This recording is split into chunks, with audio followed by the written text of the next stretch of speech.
The British Isles have been populated by human beings for hundreds of thousands of years, but it was the introduction of farming around 7,000 years ago that began a process of radical change. The dawn of farming. Human beings have been living in the part of Northern Europe that is today called Britain for about 750,000 years. For most of that time, they subsisted by gathering food like nuts, berries, leaves and fruit from wild sources, and by hunting. Right, okay, so the weather isn't too great today over here, so it started to rain out there now, which was forecast, so I'm just going to take some shelter in the actual Long Barrow itself. Over the millennia, there were phases of extreme cold when large areas of Britain were covered in ice, followed by warmer times. Around 10,000 years ago, the latest ice age came to an end. Sea levels rose and the ice sheets melted, and Britain became separated from a European mainland shortly before 6000 BC.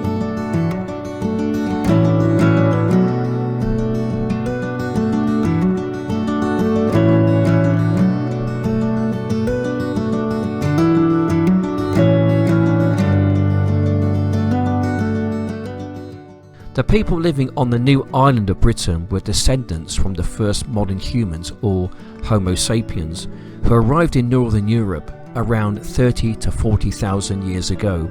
Like their early ancestors, they lived by hunting and gathering. The introduction of farming, when people learned how to produce rather than acquire their food, is widely regarded as one of the biggest changes in human history. This change happened at various times in several different places around the world. The concept of farming that reached Britain between 5000 BC and 4500 BC had spread across Europe from origins in Syria and Iraq between 11,000 BC and 9000 BC. So I've been doing some kind of deep digging into our ancestral past. And kind of the further I dig, the deeper I get. Around 4,000 years ago, instead of spending all their time hunting and gathering, people in Britain started living in a new way. They began to set up farms. These farms marked the start of a new age in Britain, the Neolithic period, or the New Stone Age. The early farmers chopped down trees so they could grow crops and vegetables. They kept cattle, sheep and pigs. People began to settle down in one place and build permanent homes. As well as setting up farms and permanent homes, they also built massive tombs and giant stone circles. Some of the monuments and homes they built can still be seen today.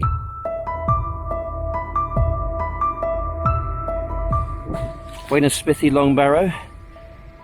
So about over 5,500 years ago, Neolithic period. So pretty much almost on par, I think, with West Kennet. Let's go and have a look. Farming in the Stone Age.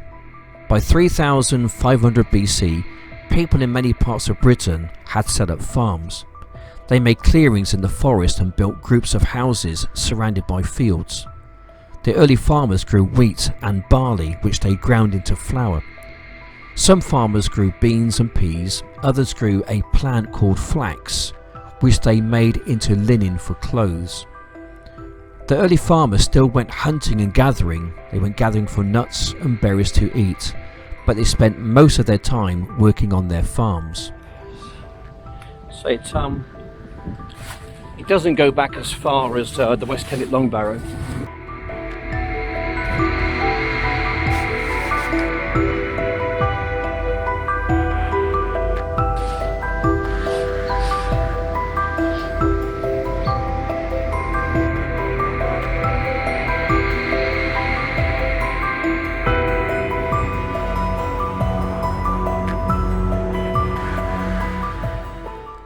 What animals did they keep? Neolithic farmers kept lots of animals. They had herds of wild cows that had been domesticated. The cattle provided beef as well as milk and cheese. Sheep and goats provided wool, milk and meat. While pigs were domesticated and kept in the woods nearby, dogs helped on the farm too. They herded sheep and cattle and worked as watchdogs. Dogs were probably treated as family pets, like they are today.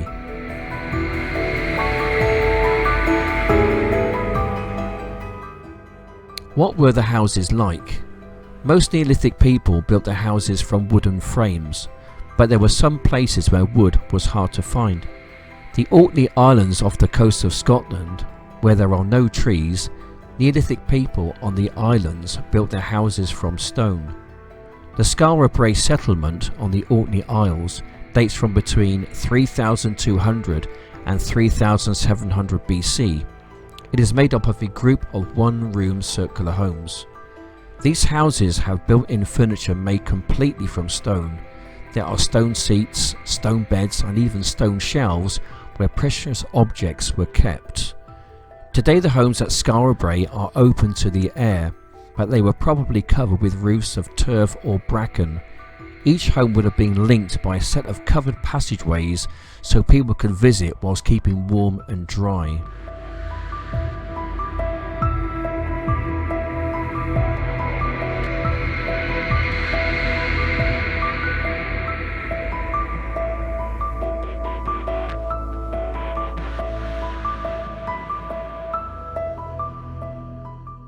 What monuments did Neolithic people build?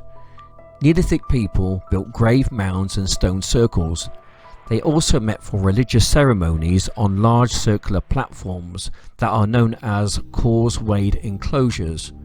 People stored the bones of the dead in large graves known as long barrows. These graves were built from stone and covered with a mound of earth.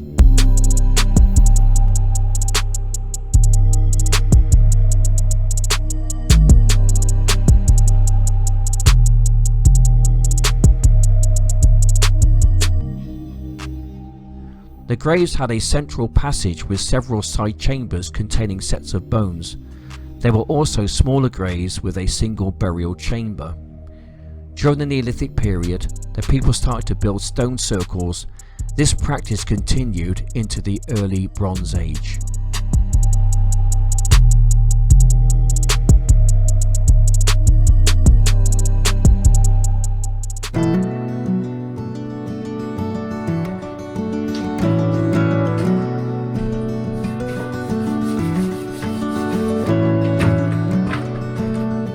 I love making videos, I love going places, I love showing you these particular places which you may never be able to come to. So if you can't come to them, what I try and do in my videos is bring these places to you. So gives you a bit of an idea, but there's nothing better than actually getting out here in person yourself, seeing some of these amazing places. And we're very, very fortunate where we live, or where I live in Wiltshire, that we have these relics, these monuments, more or less right at our doorstep. Literally, this place is about a 25-minute drive from where I live. Stonehenge is about 45 minutes, and other places as well. It's just quite incredible.